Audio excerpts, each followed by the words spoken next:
50% 정도가 발기부전이 있다고 보고 있고요. 이게 아주 강력한 발기부전의 원인 물질로 제시되고 이거는 명백한 인자임에 틀림없습니다. 반갑습니다. 저는 가톨릭대학교 성빈센트병원 비뇨의학과 이동섭 교수입니다. 이 대표적인 연구가 매사추세츠에서 발표된 연구인데요. 우리가 40대 이상을 기준으로 했을 때 50% 정도가 발기부전이 있다고 보고 있고요. 되게 아주 경증의 발기부전을 제외하면 이제 정말 중등도나 중증의 발기부전과 관련해서는 한 20-30% 정도의 환자가 발기부전이 이완돼 있다고 말을 할 수 있습니다. 그래서 대개는 이런 연구들은 공통적으로 나이가 들면 들수록 발기부전의 유병률이 높아지는 것을 관찰할 수가 있습니다. 우선 발기부전에서 가장 흔한 유형은 혈관인성, 우리 혈관에 문제가 생기는 발기부전이라고 할 수 있겠습니다. 특히 당뇨가 있거나 고지혈증, 고혈압 이런 혈관에 충분히 문제가 생길 수 있는 환자들은 발기부전이 왔다고 생각을 하면 심혈관계에 벌써 문제가 진행이 되고 있다라고 판단을 해야 됩니다. 그 다음에 이제 기호식품으로서 흡연을 많이 한다. 이게 아주 강력한 발기부전의 원인 물질로 제시되고 이거는 명백한 인자임에 틀림없습니다. 혈관인성 발기부전 이외에는 이제 신경인성 발기부전이 있는데요. 우리가 신경계, 뇌에서부터 시작돼서 척수로 이어지는 중추신경계에 병이 있는 경우, 그다음 말초신경계는 우리가 당뇨가 있으면 손발 저리는 신경병증이 나타나지 않습니까? 마찬가지로 당뇨, 고혈압, 그다음에 어떤 투석을 받는 심부전증 이런 경우에 말초신경계에 문제가 일어나기 때문에 그런 신경인성 발기부전도 하나의 원인이 되겠습니다. 그 다음에 이제 주로 젊은 층에서 발기부전을 호소한다면 80% 이상이 심인성 발기부전입니다.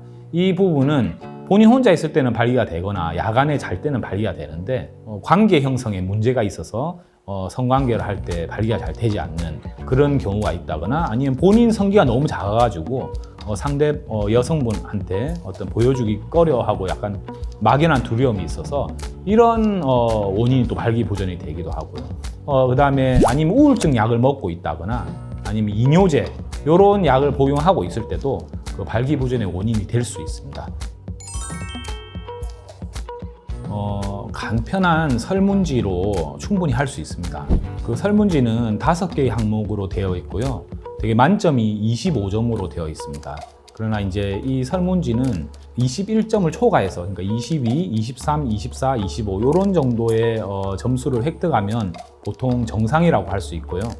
21점 이하부터는 발기부전이 있다고 할 수 있습니다. 그러나 16점보다 아주 이제 떨어지는 환자들은 어느 정도 중등도의 발기부전이 있다라고 평가를 할 수 있습니다. 그래서 우리가 이런 설문지로 충분히 발기부전이 있다 없다를 할 수 있지만 어떤 종류의 발기부전인지는 알 수가 없죠. 그래서 그런 디테일한 어떤 발기부전의 원인을 알기 위해서 도플러 초음파를 해서 성기의 어떤 혈관의 문제, 동맥이나 정맥에 어떤 문제가 있는지 또 심인성인지 아닌지 이런 거를 평가하기 위해서 야간 발기능 검사를 할 수 있습니다. 야간 발기능 검사는 병원에 입원해서 하는 거고요.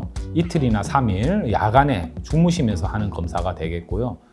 그 이외에도 몇 가지 검사가 있지만 대표적인 거는 이 정도가 된다고 하겠습니다.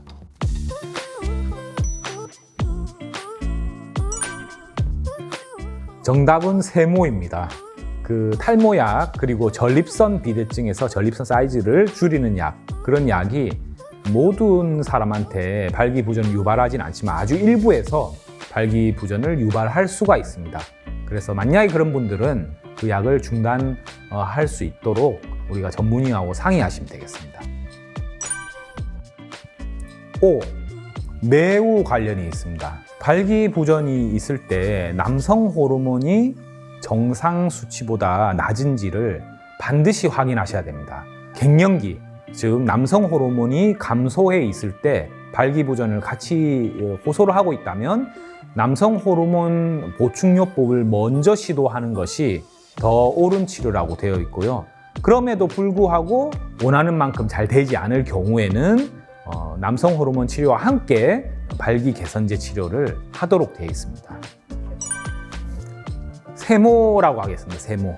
가장 최근의 문헌들을 살펴보면 주로 군대나 혼자 사는 그런 집단에서 시행된 연구를 보면 음란물을 많이 시청하고 할수록 성기능이 조금 낮다라는 상관관계를 보여주고 있습니다. 그러나 우리가 메타 분석이나 체계적 문헌 고찰이 잘 이루어지지 않은 분이라서 제가 이거를 맞다 아니다 라고 할 수는 없고, 그런 음란물을 너무 보면 그 사람들이 그 음란물에 대해서 자기가 성적인 어떤 판타시 그런 것들이 자꾸 상향 조절이 되고 성적 배우자한테 너무 무리한 걸 요구하다가 서로 관계 형성에 실패하는 경우가 있습니다. 그래서 이제 그런 부분이 좀 영향을 미치지 않나 이런 생각이 듭니다.